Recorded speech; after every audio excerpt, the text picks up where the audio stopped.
પતરા નારાયણદાસ બાપુની તિથિ હતી એટલે અમે જિલ્લા હતા તિથિ મને તિથિનો છેલ્લો દી અને જાતા વ્યક્ત પહેલા તો સાની પ્રસાદી લીધી અને પ્રસાદી લઈને એવા પગે લાગવાના. આ છે નારાયણદાસ બાપુ વખતની ગાડી.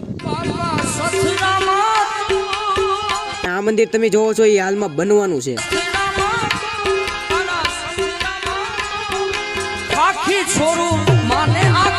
પછી એવા ડાયરામાં જા ભજન વાગતા હતા ના અને બાકી કલાકાર એમ આવેલા એના ભજન એમ વાગે. સાંભળો તમે.